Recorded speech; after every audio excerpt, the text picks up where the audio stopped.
experts here to help, to fly into hurricanes, to deploy underwater sensors, to train models predicting tomorrow or 2100. We need to let NOAA's staff continue its mission. We need to let them continue delivering.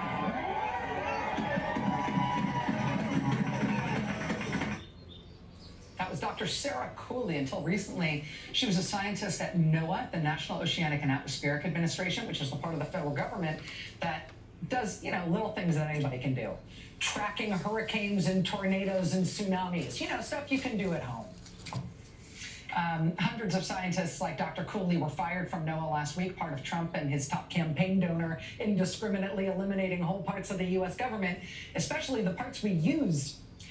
Dr. Cooley, along with about 1,000 other former NOAA employees and supporters and just members of the public and Democratic members of Congress and the U.S. Senate, all stood outside NOAA headquarters today, just outside D.C., to protest all those firings, to protest those weather forecasters and scientists who have just been fired from their jobs. They held up signs that said, "Save NOAA." Firing the scientists creates a bleep storm. There was also another protest in D.C. today. This was to defend the federal government as well, just a few miles down the road. This one was for employees for the CFPB, the Consumer Financial Protection Bureau. Employees there were ordered by the White House to stop all of their work. They held this rally not at CFPB headquarters, but outside the federal courthouse in D.C., where a court fight is underway, challenging the legality of that stop work order. This crowd gathered today outside the McPherson Square metro station in D.C. It's the closest metro stop to the White House. It's also right near the headquarters of the VA, Veterans Affairs.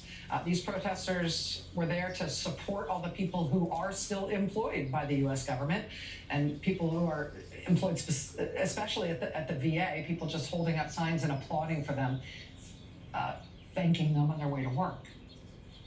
The signs they're holding say, "Federal workers are heroes." This was all today. This was over the weekend in D.C., a big crowd turning out for a transgender unity rally. They started in front of the U.S. Capitol. They marched to the White House. It was also another weekend of protests at Tesla dealerships all over the country, protesting what the president has assigned his top campaign donor to do to the federal government. There were big protests at Tesla dealerships in Tucson, Arizona, and in Boston, Massachusetts, and in Springfield, New Jersey, and in Superior, Colorado. Also at the Tesla dealership in New York City on the west side of Manhattan, there was a really big protest there. There were actually 9 people arrested at that protest. There was also a big protest targeting another company owned by the president's top campaign donor. This was SpaceX headquarters in Hawthorne, California this weekend, right near the LAX airport.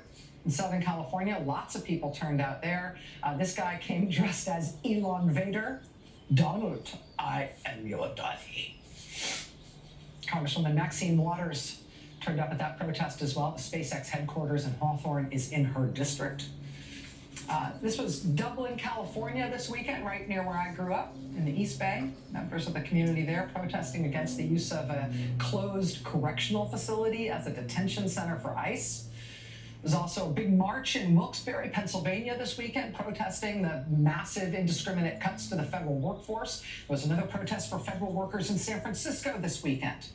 A crowd hung an upside-down flag across from the Golden Gate Bridge. Protesters also lined up along the side of the road this weekend outside President Trump's club in Palm Beach, Florida. Then there's also what happened in the national parks this weekend. Check this out. This was in the Yosemite National Park in California, also on the edge of the Grand Canyon in Arizona, at the St. Louis Arch in Missouri, at Bar Harbor, Maine, just outside Acadia National Park. There were Save Our Parks protests at more than 100 different national parks all over the country this weekend, protesting the firing of parks employees by the Trump White House. And when I say it was all over the country, I mean it. They were really all over the place. This was Denali National Park in Alaska, the Arches National Park in Utah, Valley Forge National Historic Park in Pennsylvania. Those folks standing out in the snow were protesting at the Indiana Dunes National Park. This was outside Rocky Mountain National Park in northern Colorado. People lined up on the side of the road holding Save Our Parks signs. So People could see them on their drive into the park. Because of the firing of park staff by Donald Trump, the staff at Rocky Mountain National Park has announced that they are not going to be able to keep that park open this summer. They will not have enough people. That is the 5th most visited national park in the entire country. They say they will be closed this summer because of Trump's firing their staff. Some protesters scaled this cliff inside the park and hung an upside-down flag, symbol of distress. You will remember protesters did a similar thing in Yosemite a few weeks ago, hanging that upside-down flag. We not only saw it again in Colorado this weekend, we also saw it at Joshua Tree National Park in California and off the second Flatiron in Boulder, Colorado. So lots and lots going on this weekend. The American people are making themselves heard. They are showing up. Also this weekend, the vice president decided to take a vacation. He brought his family to Waitsfield, Vermont this weekend to go skiing at Sugarbush. Waiting for him at the ski resort were hundreds and hundreds and hundreds of angry Vermonters telling them how much they support Ukraine and how much they do not support J.D. Vance, especially after his insulting display of Russian talking points in the Oval Office with the president of Ukraine. Some of these signs are very memorable. J.D. Vance, Zelensky is 10 times the man you are. This one, we saw a number of different iterations of this one this weekend. Vance is a traitor. Go ski in Russia. Also, I don't ski, so I assume this is some cardinal sin of the slopes. I don't know. It says Vance skis in jeans. Again, I don't know, but sounds bad.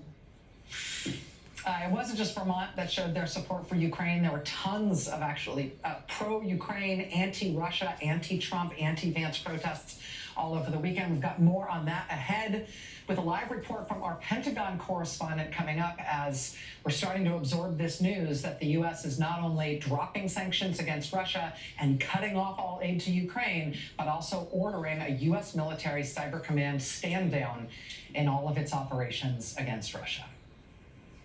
Stay with us.